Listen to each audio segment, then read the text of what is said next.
There are wealthy, powerful people saying that you should focus on what your haters are saying about you in order to find success. Just think about the people that have told you you're going to fail, you'll never amount to anything, and then you'll find success. In this video, I'm going to show you why that's going to fail and the 4 keys to why that fails and the pure, true motivation that you should actually lock onto to find success in anything that you do long-term from a place of passion. Watch this video and break it all down for you. I was reading a book the other day, and the author of the book was very, very wealthy, very successful, and he had a whole chapter talking about, how you need to prove the haters wrong. He used to write on, I think, notepads and sticky notes and post them up to where he could see them often about what haters actually said to him in his life. You're never gonna make it. I think he had a teacher or someone that literally said, you're never gonna amount to anything. And he put that in front of himself, constantly working in his life to prove the haters wrong, to show them, like, I'm gonna show you. Like, how many of you guys have, can imagine that little kid on the playground that was just bullied and he's like getting up with his knuckles and fist clenched and he's like, I'm gonna show you. We all have had moments like that within our lives that we go, I'm gonna show you, I'm gonna show you.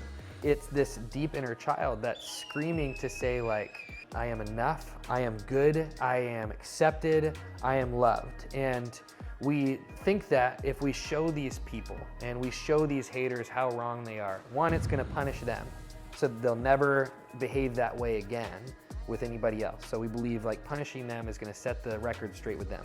And we also believe all of a sudden that's gonna make us acceptable by those same people. And we don't know it, but we're actually living our entire lives reactive to people that don't matter. We are living our lives anchored in somebody else's words. It is not congruent to what you actually want to do within your life. The best and strongest motivators that we can have within life come from passion. And passion comes from, what is the war that you want to wage in your life? For me, one of the things that I wanted to wage war against within my life and for other people, and the reason why I started an emotional health company, is I wanted to wage war against shame.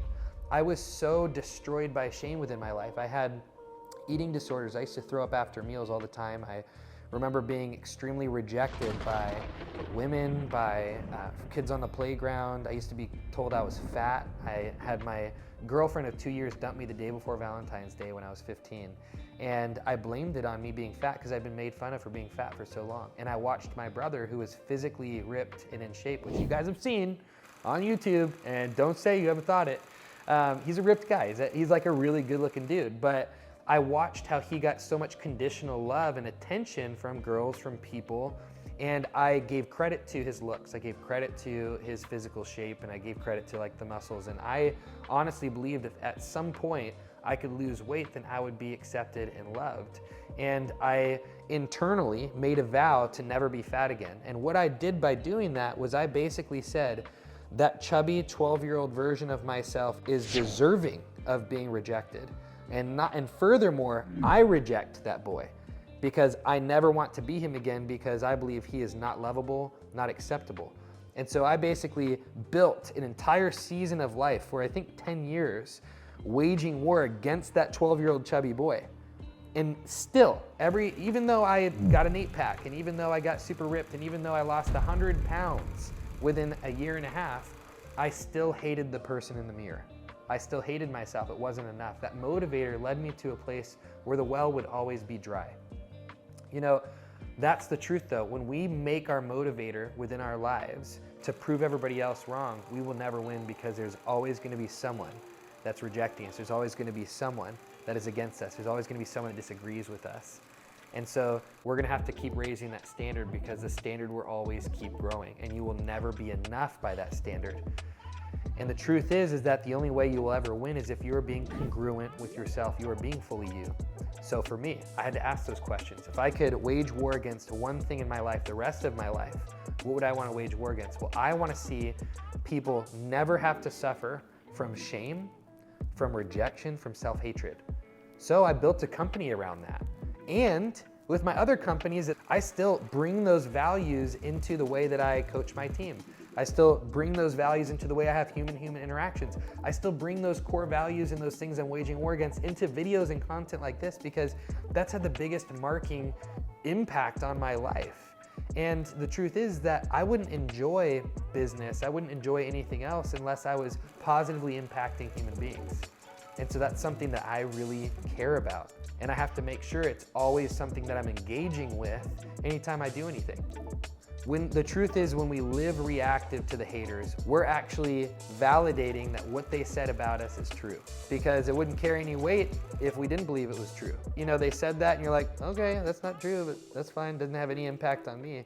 But the moment we give it weight and the moment we focus on it, we're actually saying, no, what you're saying is true until I get the conditions right.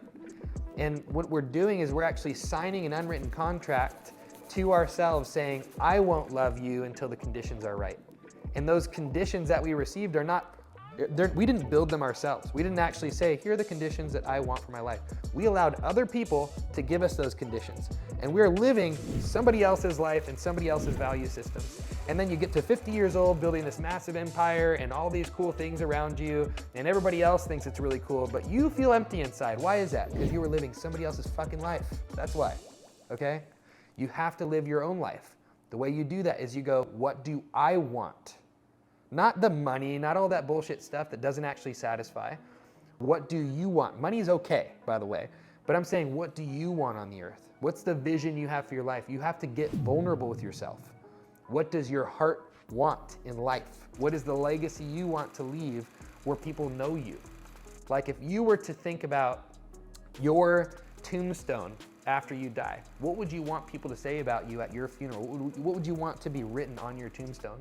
If you answer those questions, it's gonna bring out your heart of what do you actually want in this life? What feels congruent and authentic to you?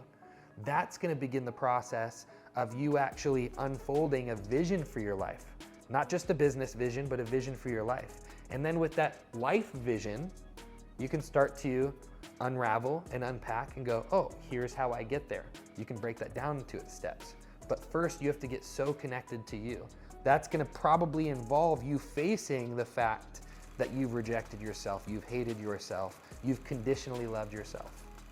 If you think about kids on that you take to the beach, like really young kids, if you're a parent and you have children, like you don't have to tell a kid, build sandcastles. You don't have to be like, hey, build those sandcastles and make a bunch of them.